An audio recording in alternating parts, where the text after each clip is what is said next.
आखिर इस बात में इतना आकर्षण क्यों है? आखिर महादेव का नाम जैसे ही कोई लेता है मन उसकी तरफ खींचता क्यों है? ये मन को क्या हो जाता है? तो अभी मंडल सर अपनी चर्चा में कह रहे थे कि लोहा जो होता है, पारस, लोहा को सोना बनाता है, लेकिन गुरु और वो भी जगत गुरु शिव, वो कुपात्र से कुपात्र को भी, योग्य को भी, अयोग्य को भी, पतित को भी और पावन को भी, सबको अपने जैसा बनाते हैं। उनके अंदर ये व्यवस्था नहीं है, ये मजबूरी नहीं है उनकी कि तुम लोहा बन के आओगे तभी मैं तुमको परस बना से जोड़कर सोना बनाऊंगा, ऐसा वहां कुछ नहीं। तो गुरु शिष्य परंपरा में तो ये होता है। मैंने कहा अभी कि साहब ने व्याख्या की इसकी कि जो आपके मन पे भारी होता है। अभी 2 दिन पहले छठ का व्रत गुजरा है। मुझको लगता है बिहार में तो ज्यादातर घरों में छठ व्रत होता है। इस व्रत का नाम ही है महापर्व है ये। यहाँ का रहने वाला व्यक्ति किसी राज्य में जाके अपने जीवन को चलाने के लिए काम कर रहा है। भारत और नेपाल दोनों मिला जुला हुआ ही है यहाँ।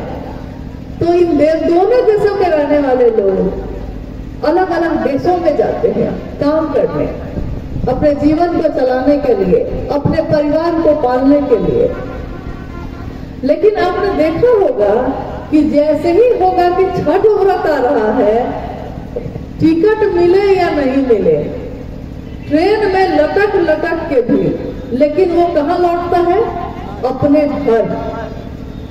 वो मुंबई में रह रहा है लेकिन अपने एक गांव के झोपड़ी में आता है वो, क्योंकि वो उसका अपना घर है। और ये पर्व, यानी पर्व का क्या मतलब होता है? पर्व का मतलब होता है उन्नयन, आपका आध्यात्मिक उत्थान, जो आपको ईश्वर की तरफ ले जाए। ऐसा कोई अनुष्ठान उसको पर्व कहते हैं।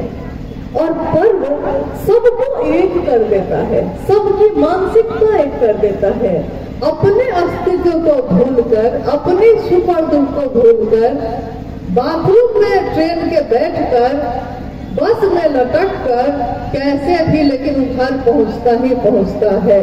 क्यों? क्योंकि एक ऐसा समय आता है जब उसको लगता है कि अभी मुझको अपने घर लौटना जरूरी है।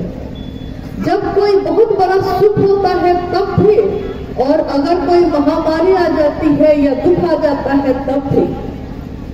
अभी कुछ वर्ष पूर्व कोरोना महामारी आई थी, उस समय भी कोई सवारी नहीं मिली तो लाखों लोग सड़कों पे पैदल चल दिए कि कम से कम जीवित रहेंगे, अपने गांव तो पहुंच जाएंगे, अपने घर तो पहुंच जाएंगे।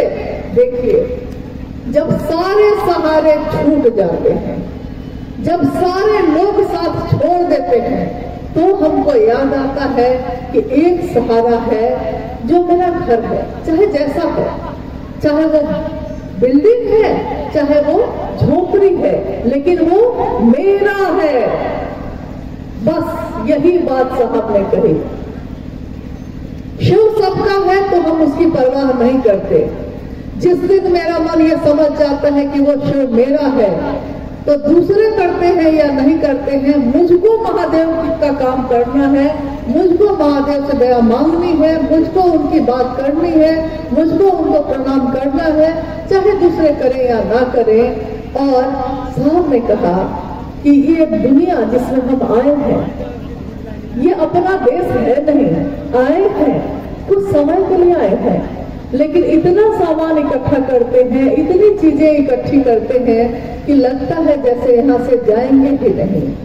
रहना नहीं देश वीराना है, इस देश में रहना नहीं है हम लोग को, हमेशा लौटना है एक दिन। जाकर क्या मुंह दिखाएंगे बाबू को, क्या कहेंगे कि आपने जीवन दिया, आपने ये दुनिया दी, आपने परिवार दिया, आपने सुख दिया, लेकिन हम लोगों ने आपका नाम लेना भी छोड़ दिया।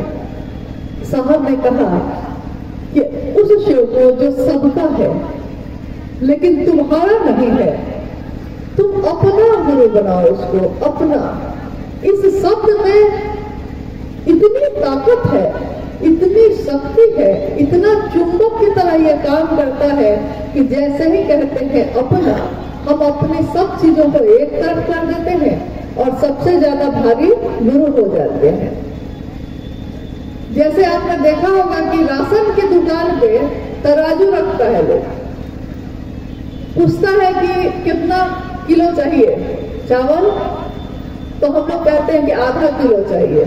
तो आधा किलो का वो जो वजन होता है वो रखता है एक तरफ, और एक तरफ वो चावल रखेगा।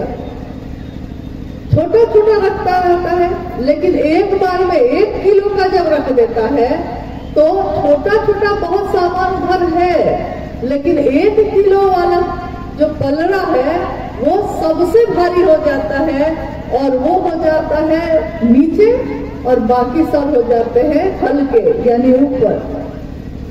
शिव की शिष्यता भी जब हमारे आपके मन में भारी होती है तो वो इतनी भारी होती है कि जगत में सबसे ज्यादा भारी हो जाता है शिव, और बाकी सारे रिश्ते हो जाते हैं हल्के। एक तराजू पे आ जाते हैं बाकी सब, और एक पे आ जाता है सिर्फ मेरे गुरु शिव, और वो सबसे भारी हो जाते हैं। अब हम कहेंगे कि क्या इसके लिए हम लोगों ने कोई कर्मकांड किया है, कोई मंत्र का जप किया है, कोई तंत्र का प्रयोग किया है, कोई साधना उपासना की है? तो हम लोगों ने इसके लिए कुछ नहीं किया। हम लोगों ने कुछ नहीं किया। ये सारे कांटे और सारे जो कष्ट थे ना, वो हम सबके वर्ण गुरुभ्राता साहब श्री हरिंद्रानंद जी और दीदी नीलमानंद जी ने खुद पे झेल लिया है। कैसे? आपने सुना अभी शिव शिष्यता की पृष्ठभूमि। पृष्ठभूमि कहते हैं उस चीज को, जब कोई काम सामने दिखता है तो उसके पहले उस काम को करने के लिए जो जो तैयारी होती है वो क्या होती है। यानी शिव को गुरु साहब ने कब माना, क्यों माना, और शिव को गुरु मानकर दुनिया के लोगों को क्या दिया, ये अभी अभी हम लोगों ने सुना है। आपने ध्यान से सुना या नहीं सुना, लेकिन अभी कुछ देर पहले इस पर बात हुई है।